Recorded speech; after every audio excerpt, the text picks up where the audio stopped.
Hello from Australia. My name is Olga and I'm completely blind. And today I'm going to show you how I organize my pantry so I can find everything quickly and independently.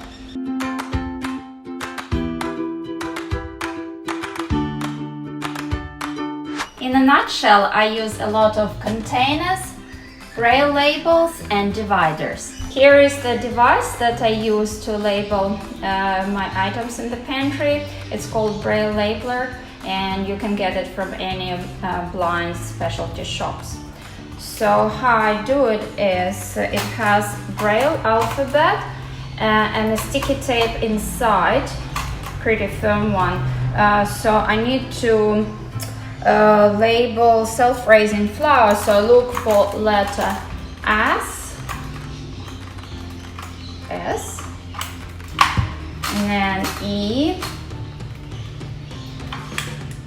and so on. So I've written self-raising. You of course can abbreviate. Now I need scissors to cut the piece off the tape, and I peel off the back of the tape, and now I just stick the label on top of the jar that contains self-raising flour. Awesome! I'm using original containers, but they're usually more expensive than buying flour in paper bags, but once you've got the containers you can just buy flour in paper bags and pour it into these containers that are already labeled for you. Of course, it's not possible to label everything and remember everything, so there is an organization called Be My Eyes.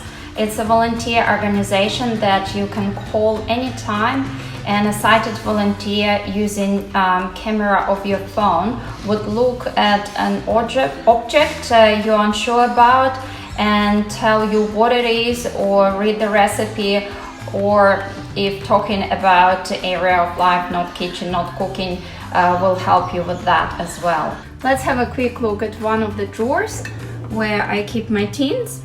So I use dividers, the same ones as you would use to divide your spatulas, ladles, stuff like that.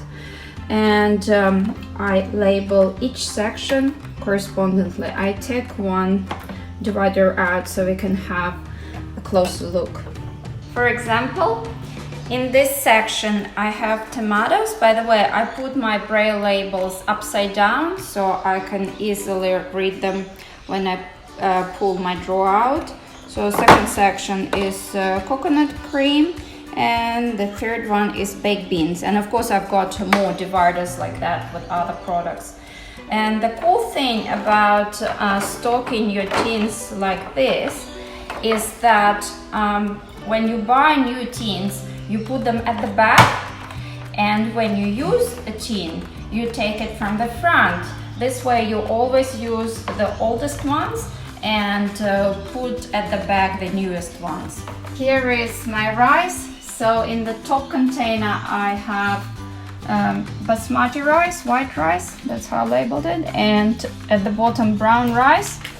Then I'm using old baby formula tin where I store arboreal rice,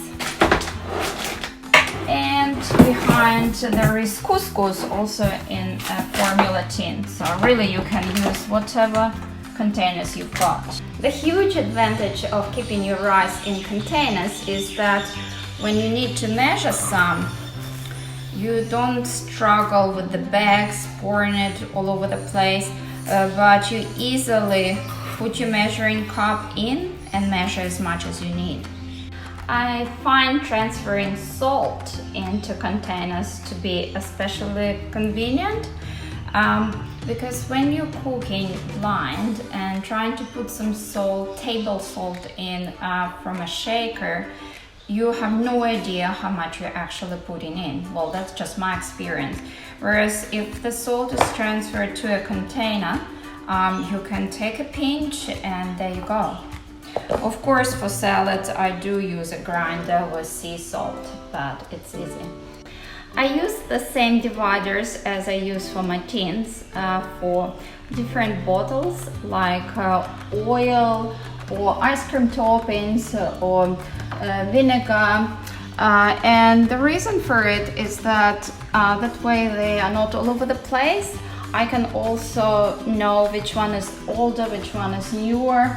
And also with oil, I don't know, no matter how clean I try to be, I tend to always stain the cupboard where I keep the oils. So if I put it in a tray, the dividing tray, that way it's a lot cleaner and easier to keep your cupboard clean. Here is my spice drawer. So it's a design drawer that you can buy from like a kitchen fitting shop, and it has different layers where you can put your spices.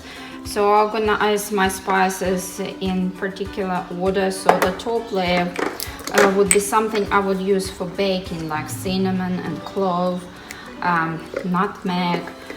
So let's say at the very bottom it's more something that I would use when I cook Mexican, like taco seasoning, that sort of stuff.